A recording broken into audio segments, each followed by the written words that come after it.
a análise multicritério é uma ferramenta. É uma ferramenta que tem como objeto um mapa temático. E esse mapa temático, que é reclassificado segundo os nossos critérios, ele é utilizado como um subproduto de um produto final que se constitui um mapa global, que é o produto, né, que é a forma que eu vou, que é a forma geográfica que nós vamos apresentar como uma solução para melhorar a tomada de decisão. Então, um sumário, né, vamos organizar a apresentação. A gente vai começar falando um pouco sobre análise espacial, né, análise interpretativa, né, qualitativa, e o geoprocessamento, que são as ferramentas no ambiente SIG, né, no nosso caso, são as ferramentas que vão transformar os nossos dados brutos, né, os dados levantados, os dados que foram catalogados, né, após o levantamento, em dados que vão nos auxiliar na elaboração de um modelo que vai caracterizar aquela realidade ali do ponto de vista do risco, né, do ponto de vista de ocorrência determinado da enchente, né. Na nossa apresentação vou utilizar essa ocorrência, esse acontecimento. Depois vamos falar sobre o conceito de análise multicritério. Eu vou conceituar, né, segundo certos expoentes da área de geociências, né, uma abordagem mais definitiva, uma abordagem mais teórica, né, sobre a análise multicritério. O fluxograma, né, para indicar o passo a passo, né, de maneira simples, né, de maneira sucinta, o passo a passo na modelagem do contexto geográfico de análise. Né. Vou mostrar a modelagem conceitual, a modelagem representativa, a seleção dos dados, como tratar os dados, como representar os dados, o nível de detalhamento, dentre outras características. O geoprocessamento, né, voltado na geração de mapas de fatores, ou seja, um pouco de prática, né, vamos ver na prática como o geoprocessamento auxilia na construção desse subproduto, né, que vai gerar posteriormente um mapa de fator, né, cada mapa de fator, a produção, por fim, do mapa global de interesse. Vamos iniciar, né, primeiro definindo o que é geoprocessamento. O geoprocessamento ele é considerado um conjunto de ferramentas, técnicas, tecnologias utilizadas para aquisição, processamento, armazenamento e publicação de dados e informações espaciais. Né? É aquele conjunto de verbos, né, que caracteriza o geoprocessamento. Aquisição, processamento, armazenamento, manipulação, publicação, né, e dentre outras ações que só são conseguidas, né, só são efetivas com o apoio das ferramentas de geoprocessamento. As soluções SIG, que vão ser utilizadas nessa apresentação, surgem como ambientes computacionais na aplicação do geoprocessamento. E existe o geoprocessamento também para processamento digital de imagens, não necessariamente remoto. Porém, não deixa de ser um SIG, porque é imprescindível a utilização de algoritmos que compõem o sistema de informação geográfica dentro do software de processamento digital de imagens, como por exemplo. Então, as soluções SIGs elas estão até em programas que não usam, que não utilizam como escopo principal a solução SIG. A solução SIG vai ser o ArcGIS, né, nessa apresentação. E por fim, a análise espacial, a análise qualitativa, a análise interpretativa, subjetiva, ela consiste em mensurar propriedades e relacionamentos, que são os critérios, né, levados em consideração na modelagem do nosso mapa de risco, né, levado em conta a localização espacial do fenômeno em estudo, ou seja, na área, no polígono representativo da subbacia, né, que vai ser o nosso exemplo. Então, é uma breve análise, né, espacial, ela vai vir primeiro, antes da ponderação, né, dos fatores, ou seja, antes de avaliar pesos, atribuir pesos a cada fator, eu tenho que primeiro realizar uma análise espacial, uma análise qualitativa, né, daquele fator, né, daquele dado. Conceitos de análise multicritério, eu vou ditar aqui, né, umas definições oficiais. Primeira definição, Moura, 2007, peguei de um artigo, né, que falava sobre análise multicritério.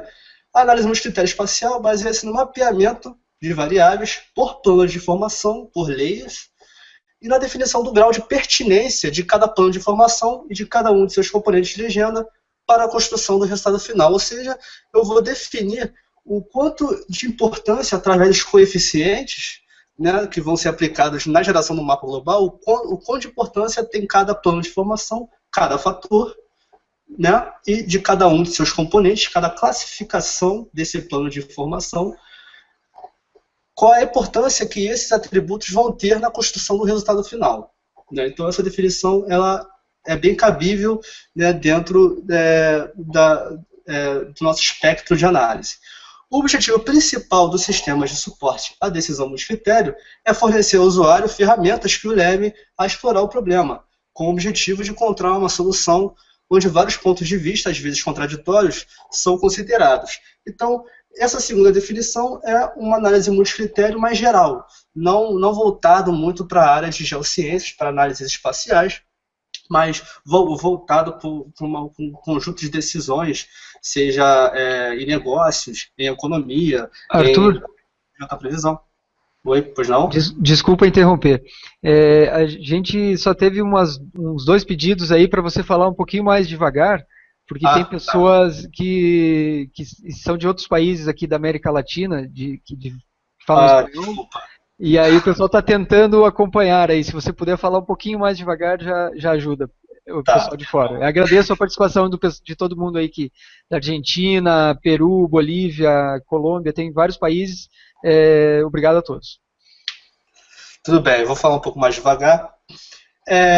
Então, o suporte à decisão multicritério, ele não só é aplicado à análise geográfica, ele também pode ser aplicado a certas previsões, né, as certas análises de risco na área de economia, no setor financeiro, ou na área da agropecuária, na definição e na análise de regiões onde apresenta um potencial maior de reprodução de uma determinada lavoura, dentre outras aplicações. Não somente a parte geográfica, mas também o conjunto geral, né, de suporte à decisão. Ainda no conceito de análise multicritério, a solução multicritério sustentada pela adoção de critérios relacionados, então primeiro relaciona os critérios que serão utilizados que serão relacionados na modelagem daquele tipo de ocorrência que tem risco de acontecer. Então, os critérios relacionados, eles são um subsídio, eles são uma ajuda, um produto para encontrar as melhores alternativas ou representar fidedignamente, ou seja, de maneira fiel à realidade, o risco ou o evento a ser modelado. Então, essa é o nosso principal objetivo, indicar onde é que está o risco, onde são as áreas com maior risco, com maior potencial de ocorrência, de eclosão do evento em questão, né, que é a inundação.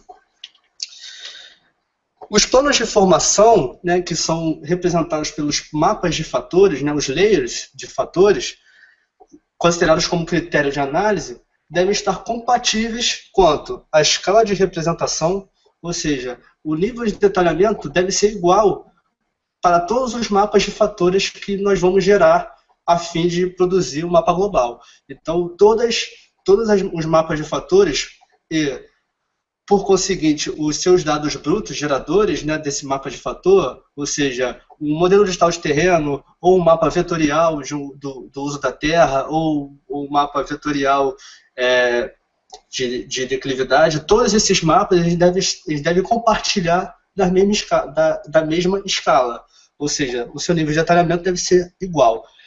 A referência geográfica, ou seja, o datum, o elipsóide ao qual o dado está referenciado, essa questão da referência geográfica, ela vem lá atrás do levantamento. No momento que você faz o levantamento, no momento que você materializa o dado geográfico, o ponto com coordenadas geográficas, este sim já se constitui com uma referência geográfica. Esse já apresenta uma referência geográfica. Porém, como estamos na América do Sul, né, nós devemos passar, né, caso você também faça um levantamento com um GPS de alta frequência, ou até um GPS mais simples, ele te dá a coordenada em WGS, que é o datum mundial, né? É o datum desse sistema de satélite de GPS. Então, nós devemos passar para a sigla 2000, que é o datum geocêntrico aplicado ao nosso território brasileiro. Então, a referência geográfica deve ser a mesma. E a referência de projeção, ela também tem que ser a mesma, pois nós vamos determinar valores de áreas. Quanto de área, qual é a abrangência métrica, né? Qual é a abrangência espacial que aquela área de alto risco representa na minha área de interesse. Então, a referência de projeção ela é fundamental na determinação de valores corretos de área. Para determinar valores corretos de área, nós devemos usar a projeção equivalente, que são as projeções que preservam os valores de área. Ela não preserva a forma e não preserva a distância, elas preservam os valores. Porém, né, como qualquer cartógrafo, qualquer geógrafo conhece muito bem, a UTM ela trabalha nos dois lados. Ela, ao mesmo nas áreas do Equador, ela apresenta uma projeção que conserva os valores de área, né, ao mesmo tempo que a forma também ela é conservada, ou seja, os ângulos.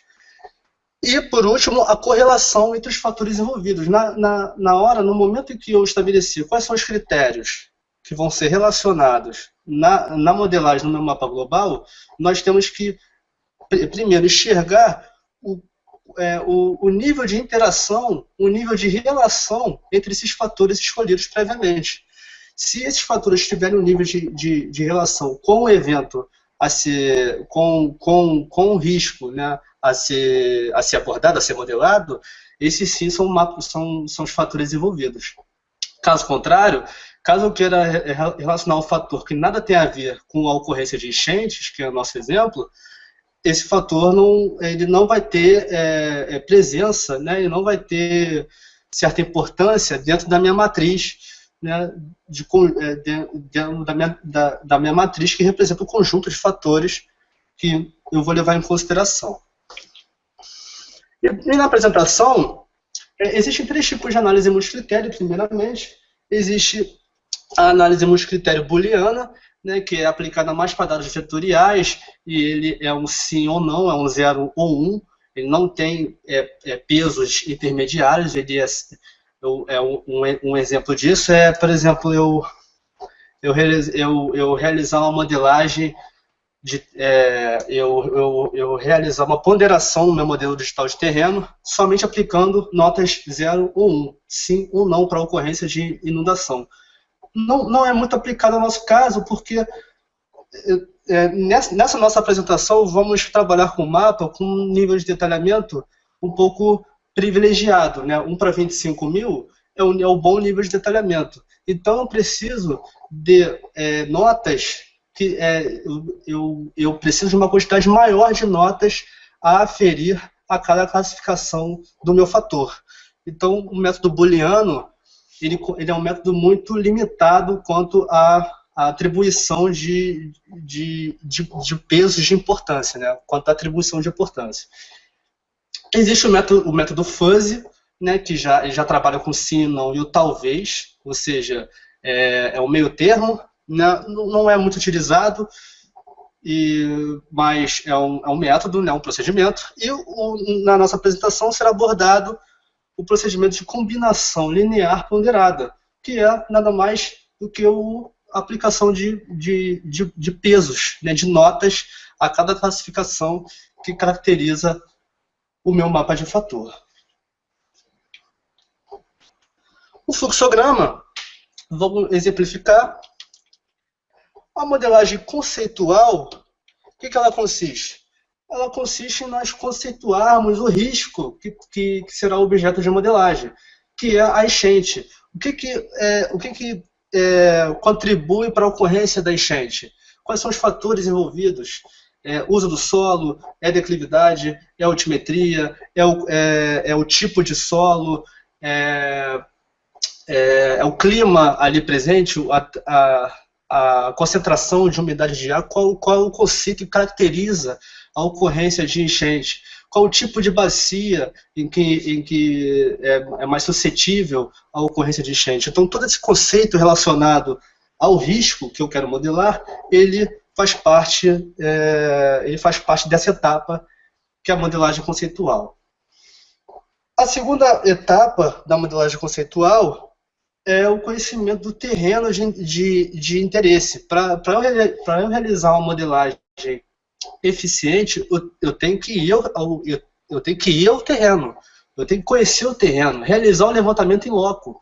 E só isso vai me contribuir a ter um conhecimento, né, não só do terreno de interesse, das características físicas do terreno, mas das características até sociais, o contexto geográfico em que essa subbacia, que é o nosso objeto de estudo, ela está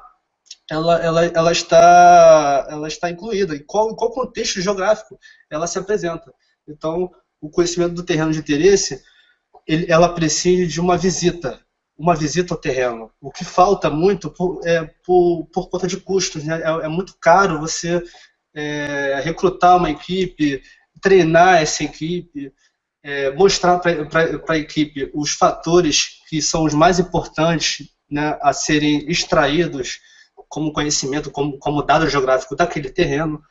Então, o conhecimento do terreno de interesse faz parte da modelagem conceitual. E a seleção de critérios a serem ponderados, né? Uma vez que eu conheço o terreno, eu conheço as características desse terreno. Então, eu posso extrair os critérios que levem à eclosão dessa ocorrência, né, desse risco. Eu avalio o comportamento do relevo, eu avalio a altimetria do terreno, eu avalio se há uma alta densidade urbana, né, e dentre outros critérios a serem ponderados. Em seguida, nós realizamos a modelagem representativa. Como que nós vamos representar, né, essa informação geográfica de uma forma em que facilite a determinado profissional, seja o geógrafo, seja o geólogo, seja o engenheiro ambiental, qualquer tipo de engenharia, né? A modelagem representativa, ela primeiro, eu tenho que determinar a extensão do dado. Com que dado eu vou trabalhar? Trabalho com dado vetorial, com um dado em que eu mantenho certa precisão de posição, né, e certa precisão poligonal de área, ao passo que o dado matricial ele me dá uma informação um pouco mais suave e facilita no meu processo de reclassificação. Então, essas duas vertentes de dados, né, o dado vetorial e o matricial, eles são levados em consideração. Na nossa apresentação, vamos trabalhar com dados matriciais a fim de realizarmos a operação de reclassificação que, com a ferramenta que eu utilizei na apresentação, que é o Reclassify, essa ferramenta só é utilizada em dados matriciais. A escala de representação também é muito importante, né? É por isso que também que é muito melhor, né, mais adequada, né? Melhor não digo, mas é mais adequada ao uso de dados matriciais, pois a escala de representação ela pode ser unificada determinando o tamanho de pixel necessário que caracteriza determinada escala. Um exemplo disso é na nossa apresentação, o nosso dado de subbacia ele está numa escala de 1 para 25 mil. Caso a minha rede de drenagem esteja numa escala menor, ou seja, com denominador maior, 1 para 250 mil, por exemplo, eu posso transformar esse dado em um dado matricial com uma resolução de pixel compatível com a escala de 1 para 25 mil. Então, isso já garante a unificação dessa representação. O meu dado ele pode sair, como o meu dado foi levantado de 1 para 250 mil, ele pode sair defeituoso, né, com algum tipo de deformação.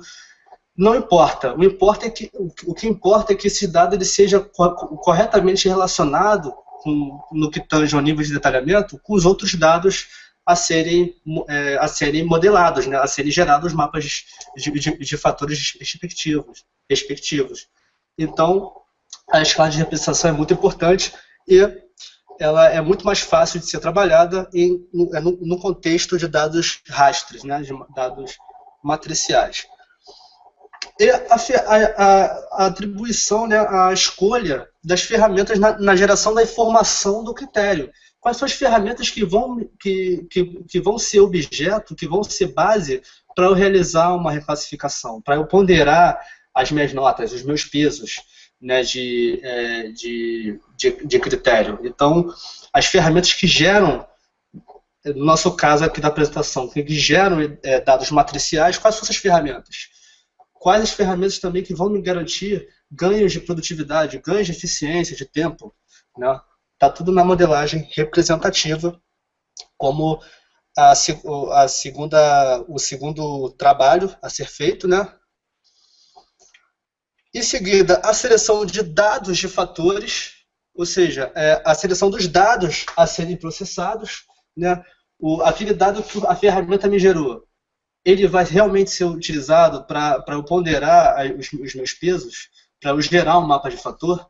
Qual é o potencial resolutivo quanto ao nível de detalhamento ou quanto à sua importância dentro daquele contexto que eu devo utilizar para gerar um mapa de fator, né? Será aquele dado mesmo? Então, essa ponderação é levada na seleção dos dados de fatores.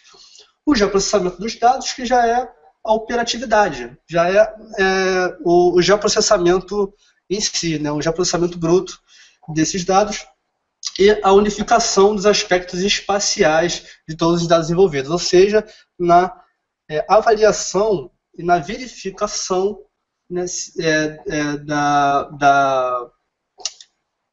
na verificação de que todos os dados estão em um mesmo sistema de coordenadas geográficas, né, no mesmo datum, no mesmo sistema de projeção, no mesmo nível de detalhamento e apontando, né,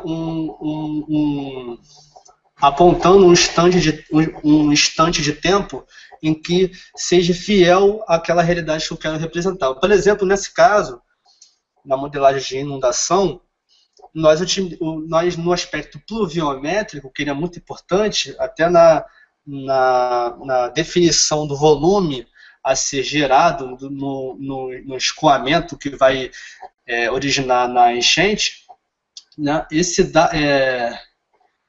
dado, os aspectos espaciais de todos os dados envolvidos, eles são levados em consideração. Então, é muito importante todos os dados compartilharem, né, do mesmo perfil geográfico. A construção de mapas de fatores, que é a aplicação de pesos ou notas para cada intervalo de classificação do dado. A geração do mapa reclassificado.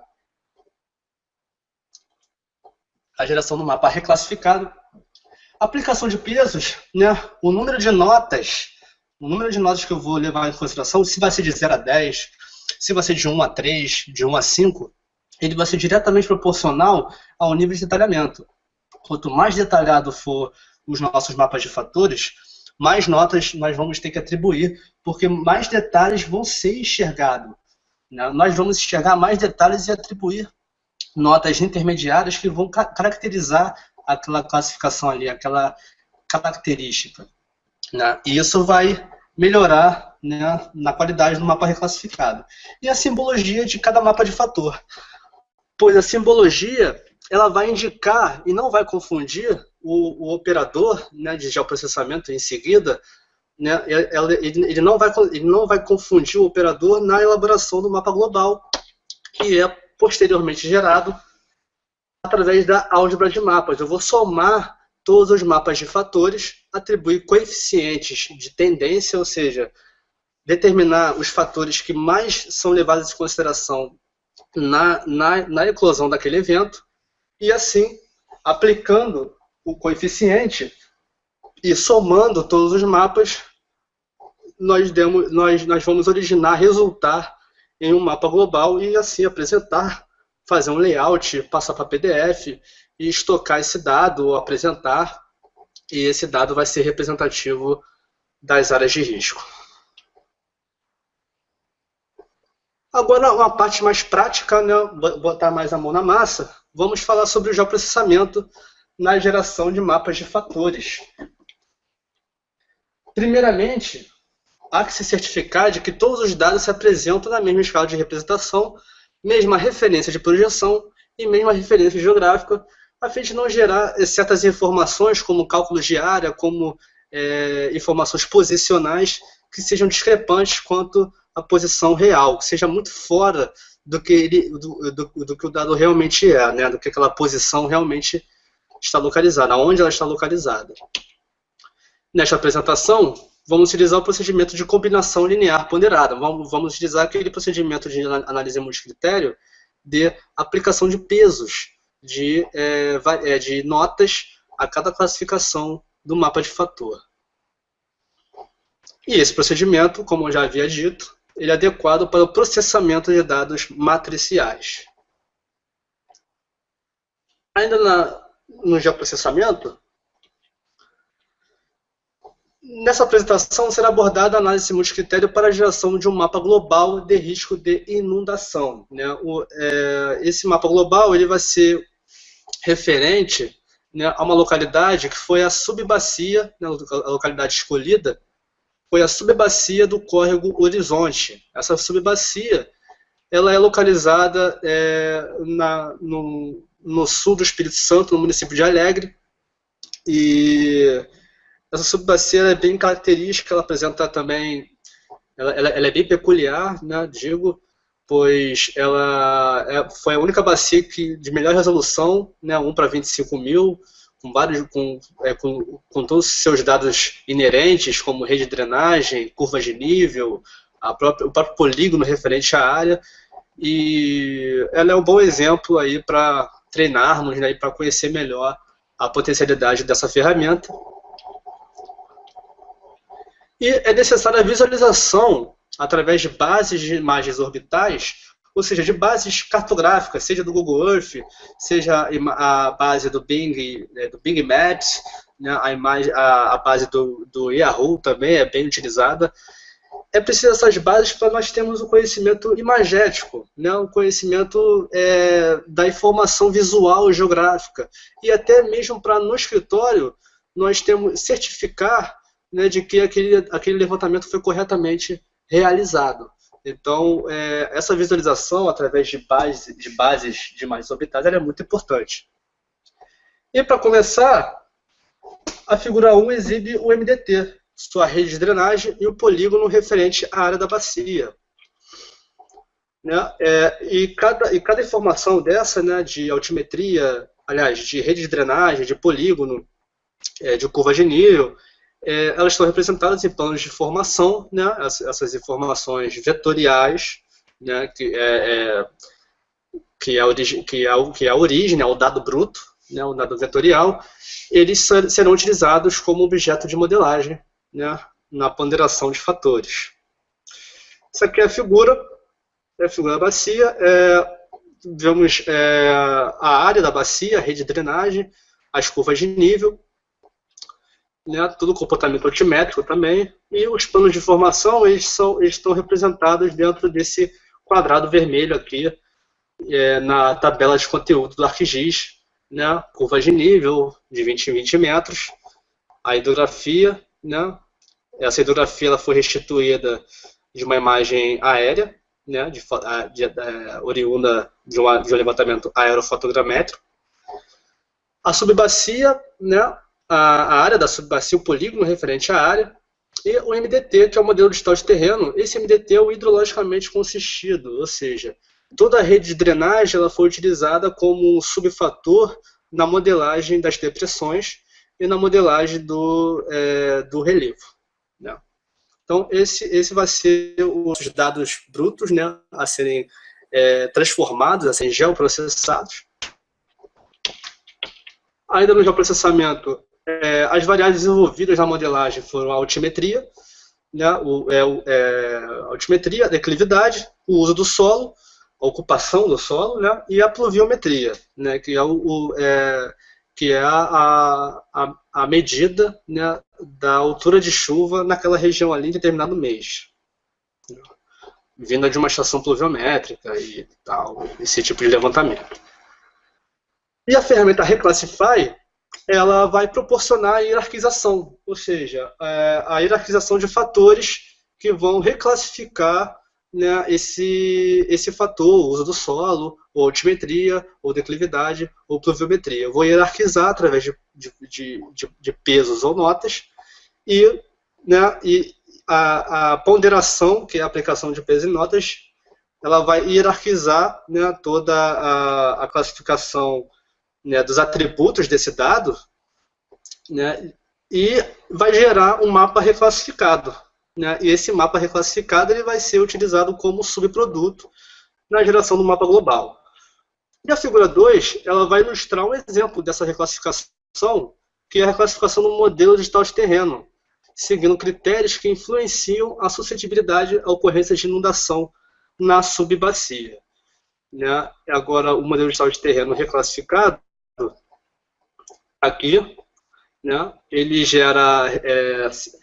a reclassificação está traduzida em pesos, né? Então o peso 1, né, como vocês podem ver aqui na figura, o peso 1 é menor suscetibilidade, muito menor risco, o peso 3 menor suscetibilidade, o peso 6 média, o peso 9 alta probabilidade de ocorrência, segundo esse critério, né, de altimetria, e 10 a muito alta probabilidade. A 106 que gera aqui é um erro próprio do software mesmo. Esse 106 ele não apresenta, ele apresenta um pixel só com essa resolução. É um erro, é um erro de algoritmo. Então esses são os nossos fatores. Então, obviamente, em locais com altimetria elevada, nós temos menor risco de ocorrência de enchente, uma vez que o efeito gravitacional, né, do escoamento, ele anula, né, essa ocorrência, a ocorrência de enchentes em locais altos. Né? Então, o 9 e o 10 são locais com altura, com altimetria abaixo, né, abaixo da média altimétrica de todo o dado. Percebemos também que essa região mais ao sul do dado, em verde, ela apresenta menor suscetibilidade, e o 3 também, essa área em roxo, muito menor o verde e menor suscetibilidade no roxo. Isso nós já reclassificamos, né, segundo o fator altimétrico. Né? E aqui do lado está aqui o old values, referente à classificação altimétrica do dado. Nós, antes, né, de utilizar a ferramenta de reclassificação, nós dividimos as classificações do dado de altimetria em 5, né, em 5 classificações, por quebras naturais de James. Né? Quebras naturais são a ocorrência de maior número de pixels em determinada classificação. Né? Então, utilizamos essas quebras naturais como modelo de simbologia e aplicamos novos valores. 10 com maior suscetibilidade de ocorrência, até 1 a menor risco. Ainda no geoprocessamento, na geração da reclassificação altimétrica, contra os fatores que levam ao risco de inundação, não foram realizados processamentos pregressos. Ou seja, o modelo digital de terreno que nós utilizamos para reclassificar, ele não foi gerado, ele já foi dado. Né? Ele já é um dado bruto, né? Um dado já oriundo da sua fonte. Né? Então, para esse dado de MDT, nós não utilizamos o geoprocessamento para gerar um outro dado. Nós não transformamos esse dado, nós já reclassificamos diretamente. Né? E no caso da variável declividade, né, é utilizado sim um geoprocessamento, que é a ferramenta Slope. Slope é declividade em inglês. A operação gera um dado em formato matricial, será objeto da reclassificação ponderada. Foi atribuído pesos às classificações percentuais de declividade. E indexado a essas classificações percentuais, existem classificações temáticas determinadas pelo próprio IBGE, que é o órgão oficial, né, de Geografia e Estatística do Brasil.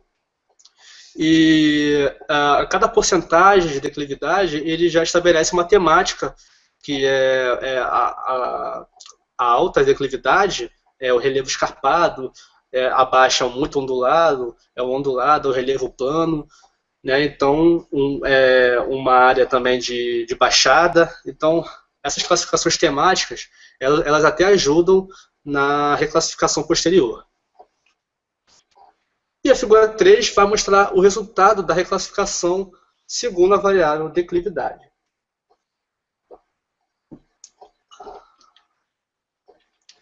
Né? O mapa reclassificado segundo o fator declividade.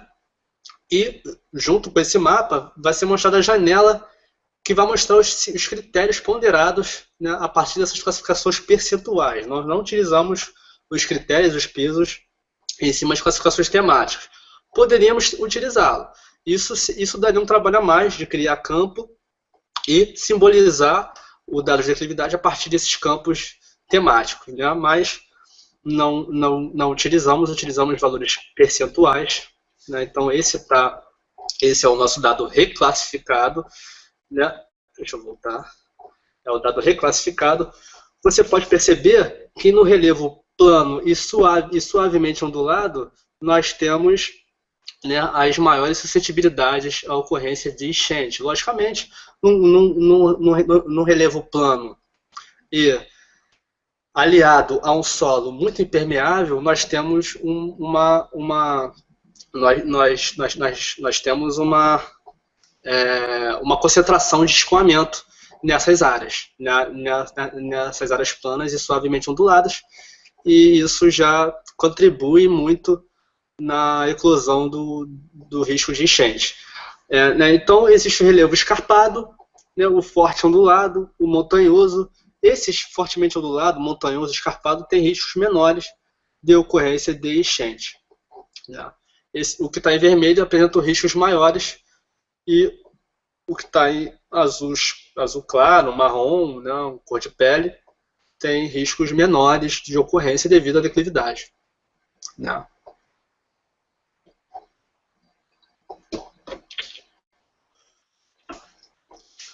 Geoprocessamento na geração de mapas de fatores, ainda.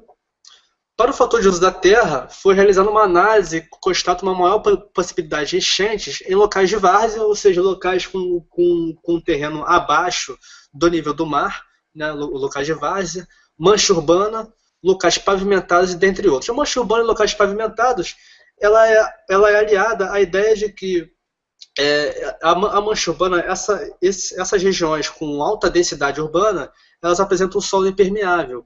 E esse solo ele tem baixa capacidade de absorção dessa água, desse escoamento, né, dessa enchente. Então, essa baixa absorção ela faz com que a água ela se acumule.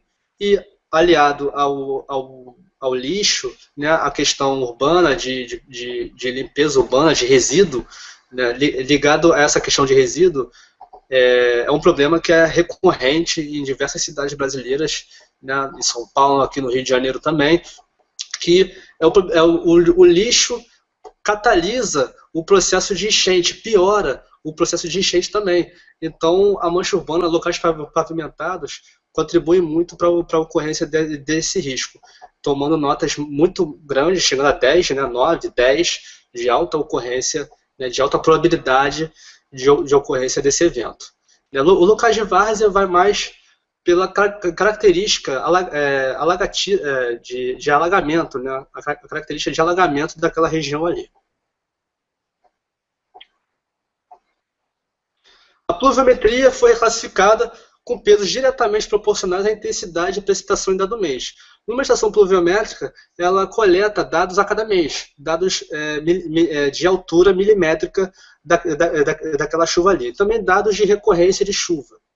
Esses dados de recorrência, né, eles são mais detalhados, eles são melhores elaborados. Então, não é de se admirar se você não encontrar esse tipo de atributos, esse tipo de informação nos dados públicos, né, oficiais.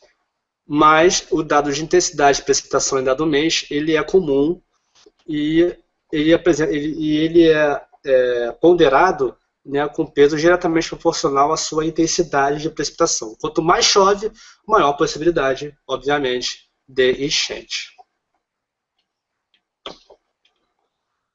Outros fatores também podem ser inclusos na modelagem de risco. Basta você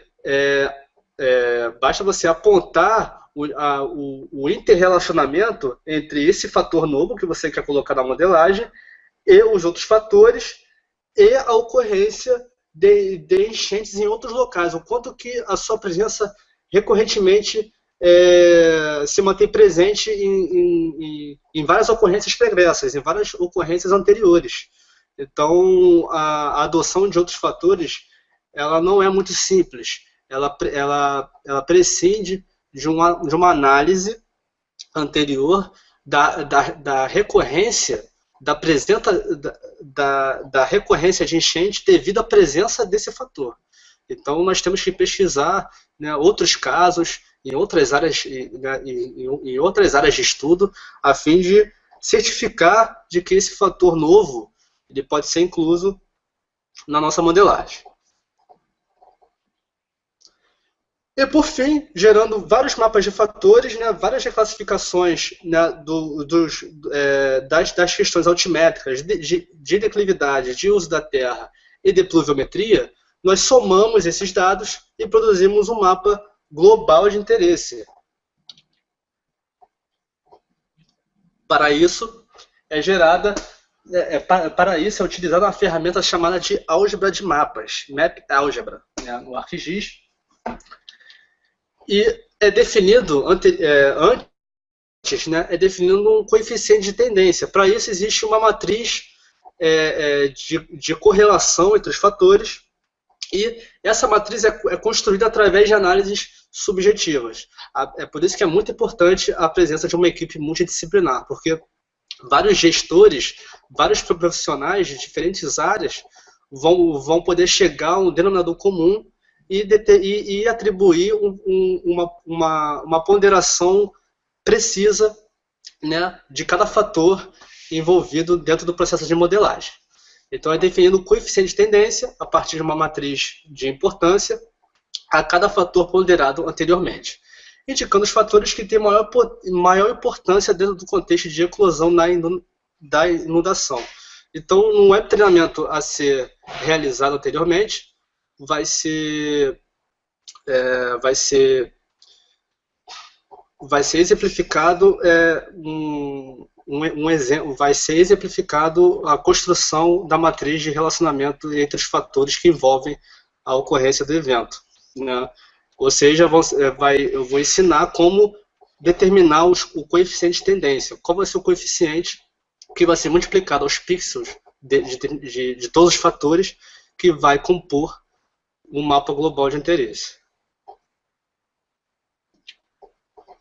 Ainda na produção do mapa global de interesse, tem a figura, né? Essa figura 4, ela mostra o resultado final do processo, né? Eu somei todos os mapas de fatores, né? Os mapas de fatores segundo a declividade, segundo a altimetria, segundo o uso do solo, segundo a pluviometria, e os coeficientes eles foram apontados para cada um desses fatores a fim de gerar um modelo que mais se adapta àquela realidade ali. Qual é o fator que é mais levado em consideração na eclosão desse evento? Os fatores principais são a declividade e o uso do solo. O uso do solo pela dificuldade de permear aquele escoamento oriundo da chuva, né, de absorver, né, aquela ocorrência de precipitação.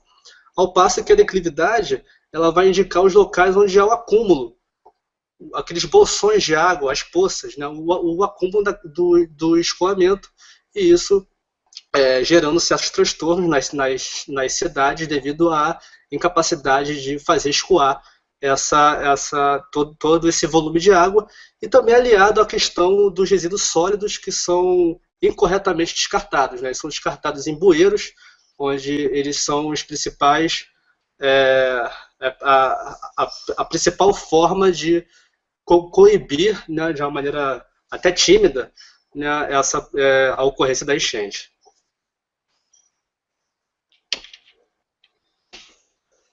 E, por último, né, depois de você formar o mapa global, vai ser criado para ser criado um produto legítimo, né, é preciso ser elaborado um layout, ou seja, um produto cartográfico das áreas de risco apresentadas. Todo um documento, né, um documento que vai apresentar a legenda indicativa das áreas de alto risco ou de risco elevado, né, as informações referentes à referência geográfica, à referência projetiva, né, o autor, a instituição que gerou os dados, a empresa que levantou esses dados, a empresa que publicou os dados, a escala desse dado. Então, todas essas informações elas são reunidas dentro desse documento que é o produto cartográfico, que é o layout. Né? Layout, de uma forma mais geral, né? É um vocábulo geralmente utilizado, mas o vocábulo correto, oficial, é o produto cartográfico. E com a finalidade de proteger os dados, ou até mesmo facilitar o acesso, o armazenamento do dado, é importante a exportação para o formato PDF. No web treinamento eu vou ensinar também como você exportar para esse formato PDF, e o layout também vai ser apresentado, né, como ferramenta, como prática no web treinamento também, a elaboração do layout e a exportação desse layout para o formato PDF. O formato PDF esse formato PDF é mais utilizado mesmo para proteger o dado, ou seja, evitar certas cópias, né? Ou facilitar no armazenamento deste, uma vez que o dado em PDF ele é um pouco mais leve, né? E qualquer pessoa que não tenha o sistema de informação geográfica instalado na sua máquina, ela pode visualizar a informação cartográfica. E para concluir, o método multicritério exige uma equipe multidisciplinar, ou seja, exige uma equipe de diversos profissionais de diversas formações que vão ponderar todos os fatores relacionados no acontecimento, né, da enchente, que foi do nosso caso, como geógrafo, como o engenheiro de estruturas, o engenheiro de saneamento, o geólogo, o pedólogo, né? Então, vários profissionais eles vão se juntar e eles vão se juntar e compartilhar as experiências de cada um relacionadas ao projeto dado, né, que é a modelagem de risco. E a equipe também tem que ser transdisciplinar. O que quer dizer transdisciplinar? É mais uma qualidade individual, ou seja, a capacidade que o profissional tem de transformar aquele conhecimento dele em outro conhecimento comum ao outro profissional. Por exemplo, um geólogo, ele entender que o tipo de solo ele está diretamente relacionado ao tipo rochoso que está superposto àquele solo. Então, a transdisciplinaridade está na capacidade, na qualidade de transformar um conhecimento, a geologia ou a cartografia, em outro conhecimento que é a geografia.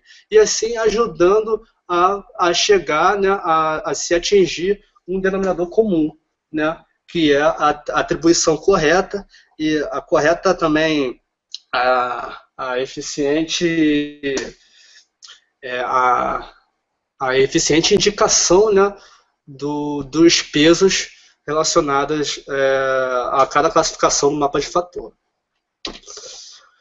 O estudo de campo ele é fundamental no conhecimento do contexto do terreno, preciso e correto, e no preciso e correto levantamento dos dados e no armazenamento eficaz em banco de dados. Então, o conhecimento em campo, né, o contexto do terreno visto por uma imagem orbital e o conhecimento em campo, né, juntos, conjugados, eles nos fornecem conhecimentos que são imprescindíveis dentro do conhecimento do contexto do terreno. Então, o contexto do terreno tem que ser ponderado. Nós temos não trabalhar com terreno isolado, e sim com um terreno contido em um ecossistema geográfico mais abrangente, né, com uma escala menor.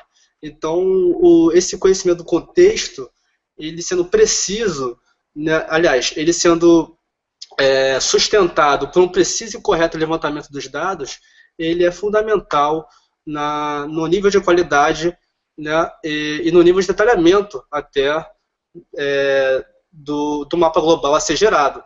E também o preciso e correto levantamento desse dado, ele ajuda no armazenamento eficaz em bancos de dados, principalmente bancos de dados geográficos.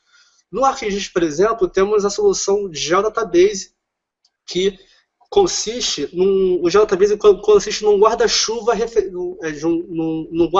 de referência geográfica e projetiva.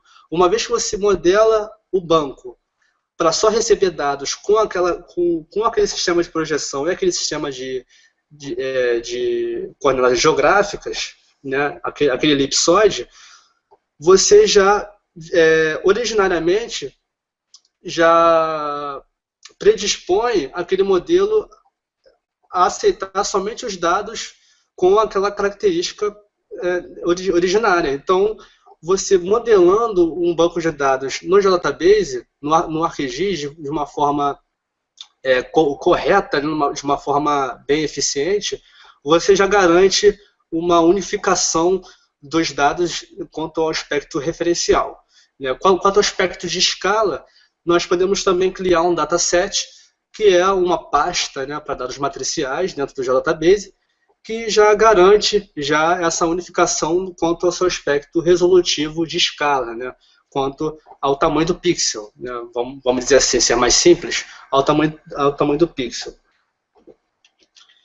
E a análise apresentada, ela orienta a informação geográfica no centro dos planejamentos territoriais e planejamento de risco. Hoje em dia, o INEA, né, a GeoRio também, que são os órgãos governamentais aqui do estado do Rio de Janeiro, eles utilizam essa análise multicritério no recrutamento de equipes que vão auxiliar aquelas áreas ali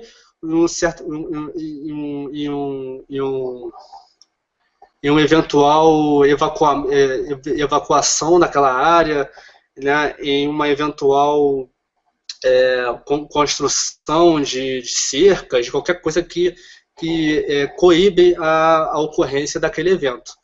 Então, a análise multicritério, com essa apresentação, eu quero mostrar que a análise multicritério ela é fundamental na construção de um suporte informacional na melhorada da tomada de risco. O risco, aliás, da tomada de decisão. A tomada de decisão ela tem que ser fundamentada em dados precisos, em dados confiáveis, em dados corretos, armazenados de forma correta e de fácil acessibilidade. Então, a análise multicritério aliada à análise de informação geográfica, ela já contribui ela já contribui no conjunto de informações a serem levadas em consideração na tomada de decisão e sempre visando evitar aquele risco que eu estou modelando, né, que no nosso caso foi o risco de enchente. Então, a indicação das áreas de alto risco ou de risco muito elevado de enchente já garante uma mobilização maior de equipes para aquelas áreas, já indica áreas que precisam de certa intervenção e já facilita no planejamento tanto geográfico quanto financeiro, pois já sabendo as áreas sabendo as áreas de alto risco de enchente, no nosso caso, eu já tenho como definir, dimensionar, né, o quanto de capital eu vou precisar na mobilização de equipes, na prestação de serviços, né, na contratação de prestadores de serviços, na mobilização daquela comunidade ali, daquela população local, né, e dentre outras aplicabilidades. Então, esse foi o webinar. Espero ter gerado mais perguntas, né, do que aprendizado, porque as perguntas que levam à evolução do conhecimento. E o web treinamento, ele é essa apresentação e mais a parte prática, né, a parte prática mais detalhada. A apresentação aqui eu procurei detalhar bem a teoria, né, eu procurei mostrar a potencialidade que a análise multicritério apresenta dentro do contexto de análise de dados espaciais. E espero que tenha sido proveitoso no conhecimento de todo mundo aí. E espero que o web treinamento ele possa completar essa apresentação vendo por uma visão mais prática, né, mais operacional, né, como materializar a análise multicritério, como modelar aquelas informações ali dentro de um contexto em que caracterize o risco que eu quero saber se tem ou não. Né. Então é isso. Muito obrigado e espero que tenham gostado.